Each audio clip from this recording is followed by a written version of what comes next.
Hey everyone, welcome to my channel. It's Abrix here, and today I'm going to be showcasing my LEGO VMP from Black Ops 3. And before I do start the video, I do want to mention that I did make a Facebook account for this channel, and if you guys do want to go visit that, you guys can. The link will be down in the description below.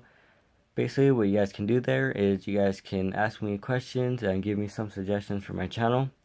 I will be posting pictures and teasers before a video for my next weapon, and that's basically what's going to be going on there. And let's get started into this video. So at first I didn't really want to make this weapon. The reason why is because the VMP has so many weird slopes on it and a bunch in different colors, so I didn't know if I would have the right pieces for it or I will be able to use the right techniques to do that.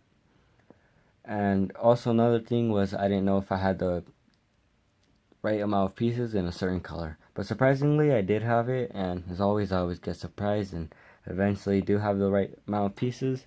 So yeah, so I'm very proud of the way this weapon turned out.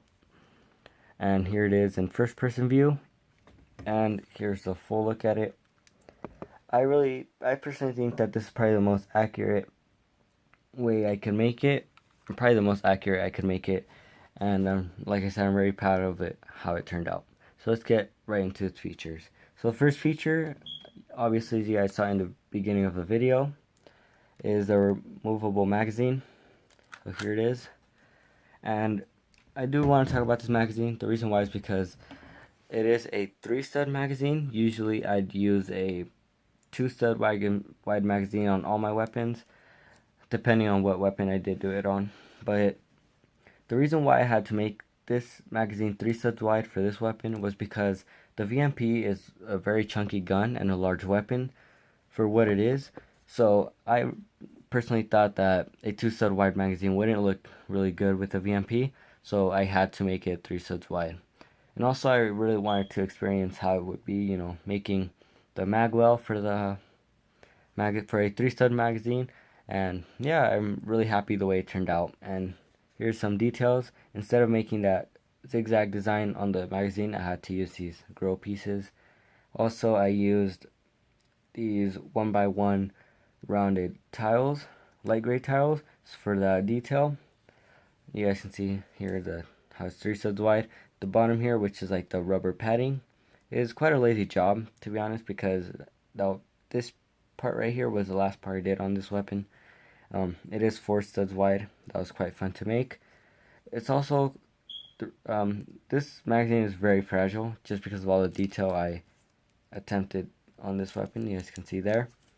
Here's the hole where the magazine release goes. Here's a simulated bullet. This time I used a golden cone piece there because I didn't know that the bullets were like brass color. So yeah, I decided to make it that color, which is really cool. And now going on to the weapon. As usual, the VMP uses a pistol grip design. The magwell was really hard to make for this magazine. The grip was entirely almost around like 3/4 made of pure side plating. You guys can see there, for that magazine to fit in very comfortable. And I do want to give a shout out to Mr. Ninja Warrior for that design, which is really nice. This was probably the most difficult part of this weapon, and some other parts, but yeah, that's really cool. One thing I didn't really like though was that since this is a like pistol grip, usually the magazine release would be right here, but since I did make the side plating and the 3-stud wide magazine, I couldn't really do that.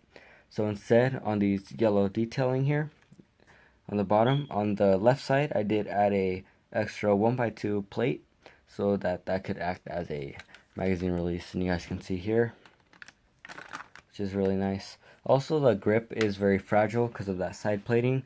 And another thing that I really don't like is you can't really wrap your whole hand around the handle, and it just makes it really awkward to hold. And it's not the best handle, but it's probably the best looking handle yet so far. And here's some details before we go to the next feature. You guys can see here's this back part. I think I made that really accurate, the shaping here. There's sort of like that V shape and that part, and yeah, that was really nice to make. I used some slope pieces there. That was really fun to make. Here's the trigger guard, which was quite annoying to make as well.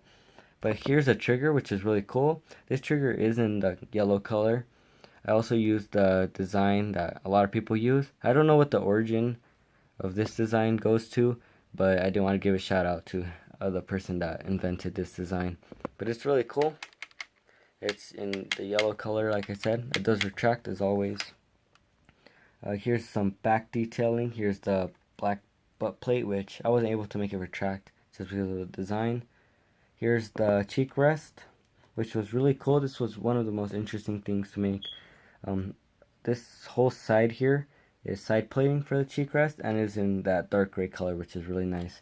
I used some silver piece, or like gunmetal piece there, to add those like groove pieces, those indents, which that design is on the other side. I also used a bunch of cheese slopes on the bottom here with some side plating to make that. I used some weird design here so it could like fit in the way how it like slopes like inwards and it slopes down, which was fun to make as well.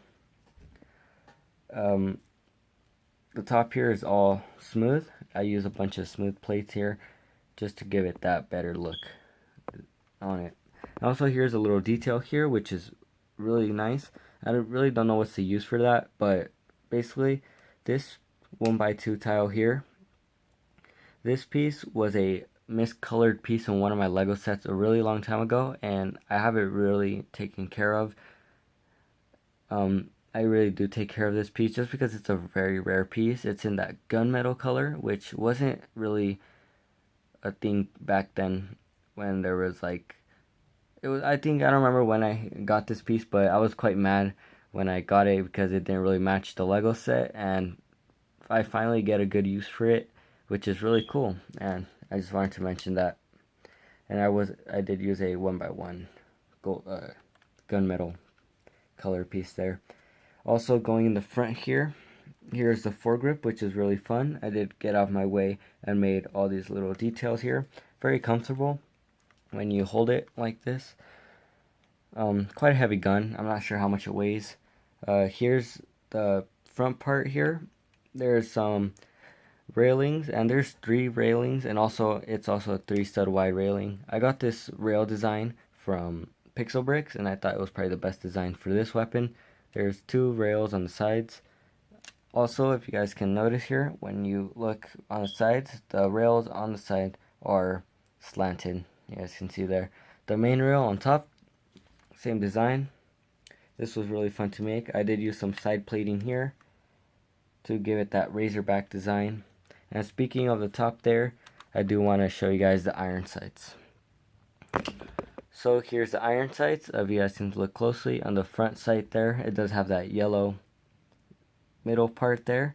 Also, this design on for the rear sight was probably the best one I could find. The only thing I can add those yellow lines on that rear sight, but I think it really looks nice when you zoom in on it, which hopefully I can get that there.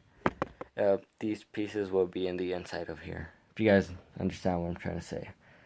And another interesting thing is I have a bunch of yellow detailing, the charging handle, this line piece here, this logo piece, and the handle here.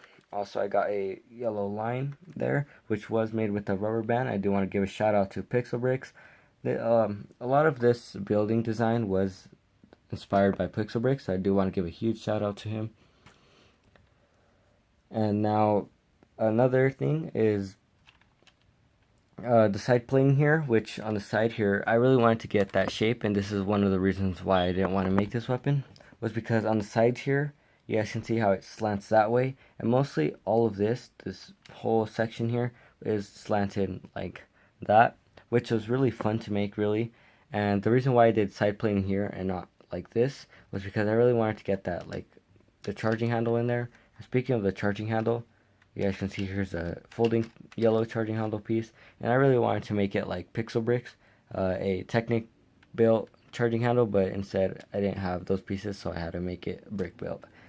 And that does go back and also retracts, and one cool thing is that folding piece does go back in place. If you turn it around, more side plating, but you guys can see the shell ejection, and when you pull it back, that does open up. You guys can see there. But yeah, that was really interesting to make. I really like the way I made that. And now going to front, this slanted part out of dark gray is made of actual bricks or slopes, and I'm not sure what color this section was. I saw pictures where it was dark blue and other pictures where it was dark gray, so I went with dark gray because I thought it would make a lot more sense. And here's the front part. This is another one of my favorite parts about this weapon. Is you guys can see here in the front, I use a bunch of these black cheese slopes to make that like meat grinder design. And you guys can see here's the barrel, really nice. The yellow rubber band, like I said, really fun to make this front part. This bottom part here is made upside down with some Technic pieces. You guys can guess how I made that. And yeah, that's pretty much it for this weapon. All the design on it, all the features. Not a lot of features, but yeah. Also, another thing on the charging handle, I did add that gap for the locking mechanism. If you guys pull it down, it does go back, which is really nice. So here's the reload action, which is super nice. I did get used to it. And yeah, this is a really nice weapon. I do like the way it turned out.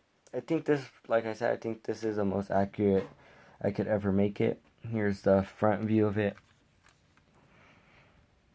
which quite hard to do. Quite a heavy weapon. Also, another thing is, I don't really know what else to say, but I'm gonna go through the width changes. On the top here for the rails, it's 3 studs. Then down here it goes to 4 studs. Then it has that nice 6 stud change here, which this turns into 6 studs, only like near here. 4 studs down here, 2 studs for the trigger guard, 7 studs for the foregrip, which was really complicated to make. 1 stud for that, and then this is sort of like a 4 studs and a half for the grip. And then here, this is 4 studs. All of this bottom part is 4 studs. Grip for, or the magazine, 4 studs. The bottom is 4 studs. 3 studs for the magazine and 4 studs. I keep complicating because there's so many width changes in this weapon. But yeah, that's really fun weapon to make. I'm really happy. Quite difficult. Raged a little on making this gun. But yeah, that's pretty much it, guys. I do want to say that I do hope you guys enjoyed this video, and if you do enjoy, I don't ask for this a lot, but if you guys did enjoy, I do appreciate if you leave a like. Also, if you guys can subscribe, that'll help me a lot. I will appreciate it so much. And you guys can comment down below what you guys think about this weapon and what weapon you guys want me to make next. I am going to start asking that a lot because I'm not really good with weapons. I don't know a lot of weapons out there. So if you guys want to see a weapon, you guys can comment that below and I'll be glad to make it. So yeah, guys, I do hope you enjoyed the video, like I said. And as always, I'm out.